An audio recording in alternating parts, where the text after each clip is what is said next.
Boxing റിംഗിൽ ഇറങ്ങാൻ പെപ്പെ. ദാവീദ് teaser പുറത്ത്. ആന്റണി വർഗീസിനെ നായകനാക്കി ഗോവിന്ദ് വിഷ്ണു സംവിധാനം ചെയ്യുന്ന ദാവീദിന്റെ ടീസർ പുറത്ത്. പ്രൊഫഷണൽ ബോക്സറായാണ് ചിത്രത്തിൽ പെപ്പെ എത്തുന്നത്.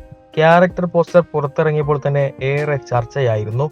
ആഷിഖ് അബു എന്നാണ് പെപ്പയുടെ കഥാപാത്രത്തിന്റെ പേര്. ടീസറും ചർച്ചയായി കഴിഞ്ഞു.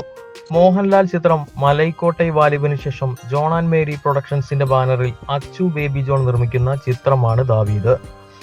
ഗോവിന്ദ് വിഷ്ണുവും ദീപു രാജീവുമാണ് തിരക്കഥ നിർവഹിച്ചിരിക്കുന്നത്. Century max, John and Mary productions, panorama studios, Abi Abraham, ടോ ജോസഫ് എന്നിവർ ചേർന്നാണ് ചിത്രത്തിന്റെ നിർമ്മാണം നിർവഹിച്ചിരിക്കുന്നത്. വിജയരാഘവൻ, ലിജോ മോൾ, സൈജു കുറുപ്പ്, കിച്ചു ടെലസ്, ജസ് കുക്കു തുടങ്ങിയവരാണ് ദാവീദിലെ മറ്റ് അഭിനേതാക്കൾ. ജസ്റ്റിൻ വർഗീസ് സംഗീതമൊരുക്കുന്നു. പുതുമുഖം മുഹമ്മദ് കരാഗിക്കൊപ്പം നിരവധി മാർഷൽ ആർട്ടിസ്റ്റുകളും ചിത്രത്തിൽ അഭിനയിക്കുന്നുണ്ട്.